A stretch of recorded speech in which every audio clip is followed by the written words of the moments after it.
going to start off by first finding out his template for a positive quality. So we want to know, based on the work that we did yesterday, how do you create what is your database like for a positive quality? Not this particular one, but the one you were working with yesterday. There's just a massive amount of examples where I can tell, yeah, I really do have that quality, and also that I can tell from using my counterexamples that a lot of those more positive examples, they kind of sprout from those counterexamples. Okay, good. So, I mean, I don't know, like, it's just confirmation on confirmation. Okay, cool. So when you say a massive amount, if you had to ballpark how many of those are, how many would you say? I mean, really infinite, but I can, like, put it down, just try to, shrink it, but I can find, if I really wanted to, I could find it. What's in your awareness? Without having to search so much. Over 100. Over 100, okay. Cool. And is it sequential or is it simultaneous? Simultaneous, okay. And how do you group that? What does it look like to you when it's simultaneous? Oh, it's surrounding you. So it's like, and so that you see multiple examples surrounding you. Interesting. Okay, and about how big are each example? Like a tiny square, like square after square after square. Interesting. Okay. Anything else that is distinct about your database that you discovered? They all they sort of play at the same time, if that makes any sense. I can kind of choose each one, if that makes sense. Yeah. When you say choose, is that like you can step into any one? Yeah. Okay. And then they're kind of it's kind of like a sphere. Okay. Interesting. All right. So we just want to become aware of how he creates the positive example already. So go ahead and let that go. And when you think of Q, this ambiguous quality that you have sometimes, how do you represent this? How do you know you have positive examples of this, and how do you know that you have negative examples of it? How are you representing that? Well, I guess with certain people, I tend to have this quality. A lot of other people, I just don't know. Okay, so he's giving us a little more content. In reference to how you code your database for that positive, you had this panoramic thing all around you. So how do you represent your positive and negative qualities, positive and negative examples for this ambiguous quality? For the positive examples, it's much the same way, but for counterexamples, I tend to look at this completely separate or sequential. Okay, so you have positive examples that let you know you are this quality sometimes, and that's panoramic like the other one. Is there anything different about it? Well, we did the exercise, and I was able to incorporate a lot of the counterexamples into that positive database. For this particular quality, for the other quality, not the Q, the one that I knew I had. But for this one, there's so many examples, but a lot of counterexamples too. That it's just it's kind of separate almost. Okay. So if you compare the positive database for Q and the positive database for the quality you were working with yesterday, it's exactly the same? It's the same, but there's so much more examples for the... I see. So about how many examples, if you had to ballpark it, do you have for positive examples of Q? Probably maybe 10 or 20 counterexamples for each one. So this is very typical when you have an ambiguous quality. Every time, and this is what I discovered, my ambiguous qualities, before I even got to that section in the book, when I was working on this, I would start to pull up positive examples of a positive quality that I wanted to enhance. And every time I did that, suddenly, boom, a counterexample would attach itself to it. Mm-hmm. And that's what constantly made it ambiguous. Okay. So right now we're just kind of checking in and finding out how he does what he does. How is this happening? So you have a sense of having an equal amount of counterexamples to positive examples. And the interesting thing is that his positive examples are panoramic, just like he had for his other database, but his counterexamples are sequential. Are they both visual? Just want to make sure that they're visual. They're visual. Okay. Now check in with yourself, and is there any part of you that doesn't want to have a solid, certain quality of Q?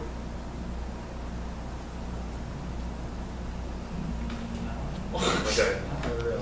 Because and another interesting clue that he gave me is that you have it with certain people sometimes, and with other people Yes. you don't have it. Is it inappropriate to have Q with those other people, or would you like to have Q with those other people? I like that. So this is the ecology. It's not really the people, it's more me. It's more you. Okay. So we're checking in ecology, making sure that he does actually want to do this, because some people might say, well, yeah, there's a part of me that resists this, that doesn't want this, and you need to take care of that part. And it could be that he doesn't actually want to have this. It might be inappropriate at times, but he's saying, Well, there's definitely like a fear about it, of course, but like but it's not necessarily like something I would prefer not to have that fear. Like, so there's a fear about it, but if you check in with that fear, is that fear giving you some good information about why this may or may not be appropriate? No. Okay. it's just there. So we're just checking in. If you don't do this and there is some sort of resistance, it's likely not going to work. If there is some resistance like that, we want to make sure we check in with it. If we need to negotiate with it, or it might be that it would be inappropriate to have a strong sense of this quality. We don't even know what the quality is, and it's not up to me to make that judgment. It's purely his judgment. Okay, so we've got the green light that you want to go ahead and change this, and you'd like to have a very solid feeling of having this quality and having it across time and space, whenever you choose to exhibit it, or always having a sense of it. Okay, so let's do this. You said you had a sequential counterexample database or grouping. What happens when you take that out of being sequential and you make it simultaneous? It's sort of like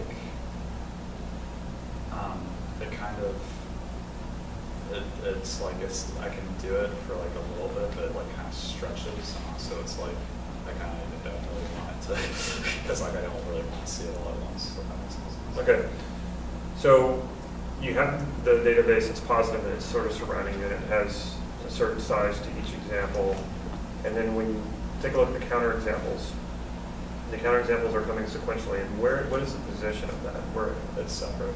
it's separate, but like when you're actually going through the counterexamples, Oh, it's like kind of like just saying, it's just right in front of you. That's right in front. Okay, so let's pull out between 3 and 5 and make it simultaneous. Okay. So you can see between 3 and 5 counterexamples, right?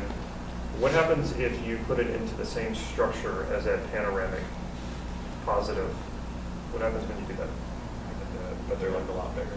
They're a lot bigger. Interesting. What happens if you give them the same exact structural qualities? It's the same size as your positive ones. Well, then they're like tiny, but then they're just like right. It's just kind of like. Okay, what happens if you spread them out and fully integrate them into that panoramic positive database of having Q? I can do it, but they stand out a lot. They stand out a lot. Okay, so go ahead and take them back out. Sometimes you can work kind of fast and dirty, and you can just shove these things into the same structure, and it'll work. It's not working here. So we're going to need to transform some counterexamples. Okay, so bring, how many are there? Is it 3 or 5, 4 or 5? 5, okay. So put 5 in front of you and make them small enough where they're not overwhelming. Okay. Can you identify the worst one, the most powerful one of these counterexamples? Yeah. Okay. So go ahead and bring that into your workstation and kind of push the other ones back a little bit so they're separate. And just look at the worst one. Okay. And are you associated into this, or are you disassociated? I'm disassociated. Good. Okay. So go ahead and play the movie of what happened. And this sort of, in some way, represents not having Q. All right. Now, look at that, and can you just look in to see what was your positive intent? It doesn't mean that it happened. It's just what was your positive intent in this situation? You don't have to give me any content. You can just be vague. A lot of the times it was just I didn't want to be, I guess, rejected, or I just wanted to protect myself. You want to protect yourself. I didn't want to go into anything. I didn't want to go into anything that would lead me to something new, because then that's stuff that's unexpected and I'm not used to. Okay. So you wanted a certain level of comfort, or what would you call it? What were you wanting in the situation? wanting to situate. Yeah, I guess so. Like I didn't want. I guess a lot of it is that, and also a part of it is also to conserve energy because it's something that would take up a lot of energy for me as well. So it's something that like if I do try, I could like mess up. Not only am I afraid I'm gonna mess up, but like usually if I do somehow do it, I get extraordinarily exhausted right afterwards. I see. So yeah. Okay. So this is self-preservation, both in protecting yourself from being rejected and preserving energy. So go ahead and look into the movie, knowing what your positive intent is in the situation, was in the situation. And what's a resource that you didn't have access to in the situation, but it is a resource that you have within yourself, that if you had that resource, things would have turned out differently. Now, here's the thing too. I've had people who have done this, and they added in the resource, and it's not that the situation turned out exactly how they wanted to after they added the resource. It was more along the lines of, it was okay that it turned out the way that it did. Like they had a certain sense of it being okay. So what I'm basically saying is you have the freedom for it to have been a failure or not worked out exactly how you wanted to, but walking away with a feeling good about it, and it actually being a representation of Q rather than a representation of not being Q. So you have a lot of freedom here. I think if I had the resource, I'd probably be more presented more. So even if it really had and I can see it going, like Kind of naturally happening already. Yeah, not like even if it had like an unfavorable reaction, I think it was good because it would made me stick out more. Okay. So go ahead and connecting with your positive intent in the situation, adding in the resource, re-edit the movie, and in such a way that it's compelling, it feels good, and it also in some way represents, it strengthens Q rather than takes away from it. You already did it. It's really fast. Okay, so when you look over the movie now, what is the feeling you get from it? I feel very successful. Okay. Yeah. I feel a lot more fulfilled. More, I guess, whole. Whole? No, that's usually when you hear somebody say that, that's when you know you're on the right track. Okay, good. Whole. So go ahead and then take this movie and put next to it what actually happened, and make that a smaller movie and make it gray or black and white, some way coded so it's not as compelling as the new movie. And just put them together, and when you look at both like that, what is that like? I guess it's almost like a polar opposites. Yeah. And so you understand, you can clearly see what did happen, and then you see what you would have liked to have happened. Yeah. Yeah. Does it diminish when you put the movie of what actually happened? Does it diminish this new feeling of being whole and successful? No. Well, it reinforces what I want to happen. Okay, that's good. Makes sense. Yeah, that's good. So go ahead and take this and put it back into the group of the other four. He's fast. Okay, and so what happened when you did that? It's sort of. Am I still saying the name? We pulled out a group of 5 and saw them simultaneous. Yeah. So when you stuck the new movie into that group, what happens to the other counterexamples in that group? It kind of made it more like, it made them less desirable almost. Less desirable? Say more about that. Like it made them like, the counterexamples made them seem like, oh, I really don't want that to happen, if that makes any sense. Okay, but those were things that did happen. Yeah, I know. Okay. I know. Okay. So did it change the coding of them or the structure of them in any way? They all appeared more grayer. Like More gray. More insignificant. Almost. Insignificant. Okay, that's probably probably good. Okay, so let's do this. Go ahead and one by one put them into your positive database of having Q. All 5 of them. And they're more, they seem more surrounded, I guess, by all the positive instances. okay. They seem more like, again, they didn't stick out as much. Okay. It was easier. Okay, so all 5 of them are fully integrated, and you can, when you look at your database of positive examples, They're also not together, they're like spread out. okay, good. When you see them in your positive database, but they're coded in a certain way that you know that they're different, that they're counterexamples. Yeah, they're grayer. They're grayer. Okay. So go ahead and just scan over your positive database of experiences. And are you Q? I guess, yeah. Okay, so we're still not Stay. done. So we did 5 of them. And let's do this. Positive ones, one at a time, right? Go ahead and do that again and see what happens.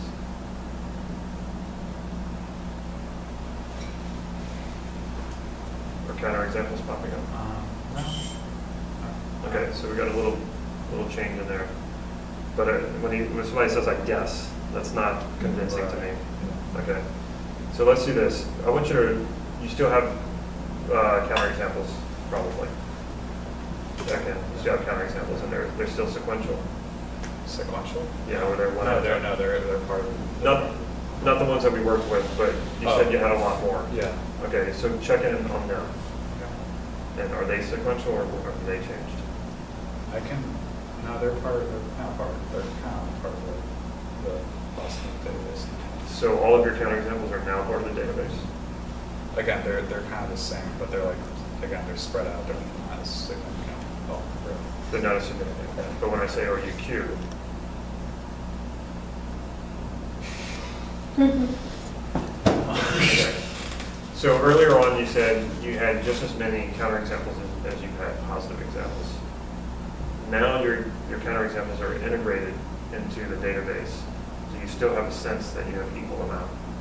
No, there's a lot more positive examples actually, but Okay. like it's still, I guess there's just still that like kind of type, I guess. That's interesting. How do you know that's there? Just I don't know. I guess it's just that there's just this like there's this thing. It's just like, I mean, yeah, you've done it a lot, but there's still those quite a few times that you haven't, and they don't necessarily have to affect you, but it's still, it's still there. Are Like you hearing that voice saying that to you? I guess, yeah. It's Okay. like it's a feeling, really. Okay, but those feelings are always being triggered by something you're seeing or hearing. Yeah, I guess I'm hearing. Okay, where is it coming from?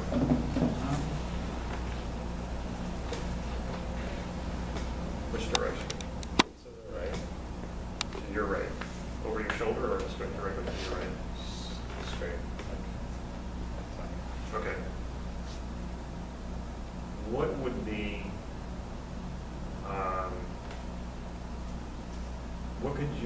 what voice and from whom, and you don't have to tell me exactly who, could you replace that voice with that might you believe more than the voice that you're hearing? Okay. a voice of people that probably I'm close to. Okay. And how many of those people can you think of? Like several, like probably around 10. Around 10? Okay, so let's do this. Let's have 10 people from the same direction, clearly identify them, and hear what they have to say about this particular thing in a positive way. And just go run through all 10 of them.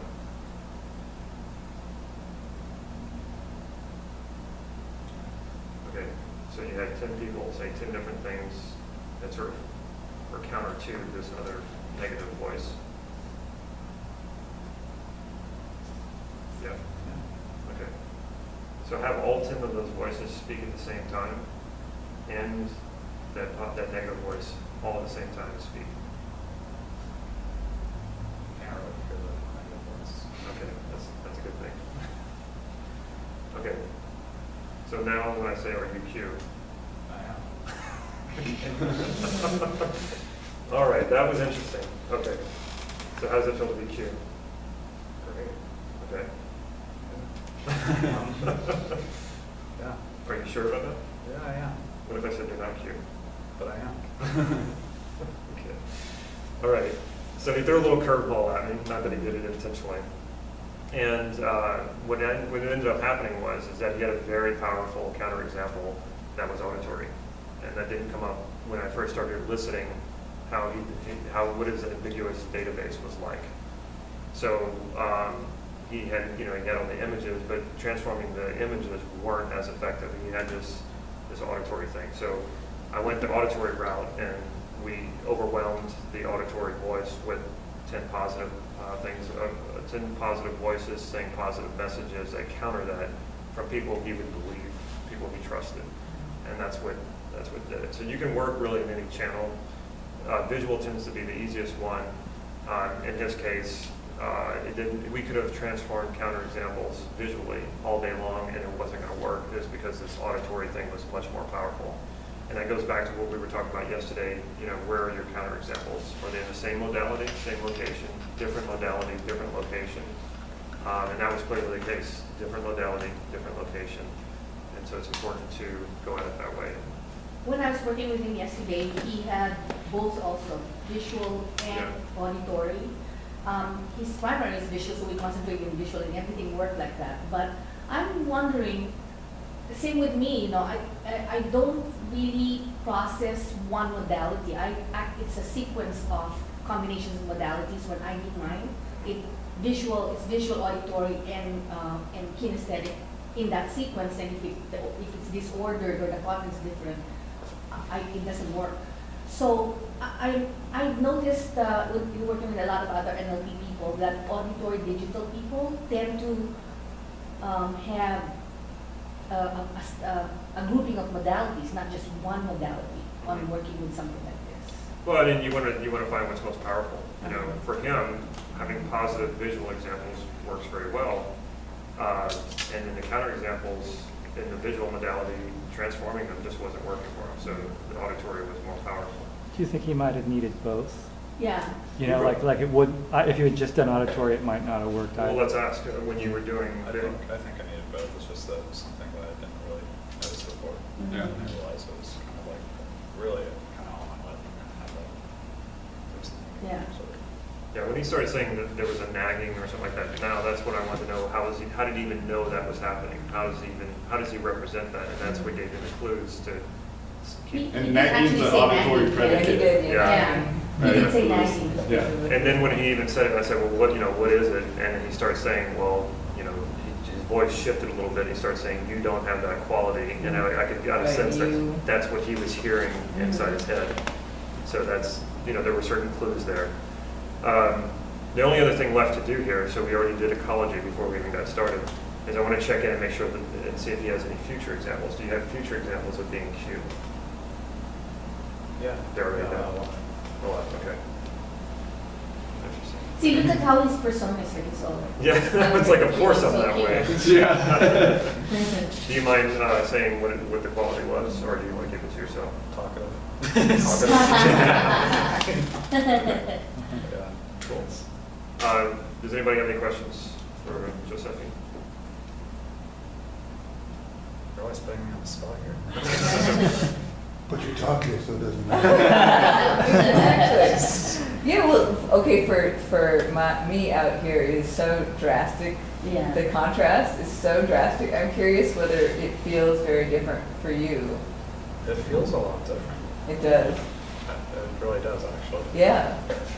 And even the way you carry yourself is different. Oh yeah, no, you're One thing I wanted to point out was you can see the state change, but there's also some confusion just because it's new. So Right. that's kind of common. You may be thinking, oh, they don't look like they're sure there, but that confusion comes with the new territory. So you can see the confidence, but that's kind of what's on top of it when you first got there.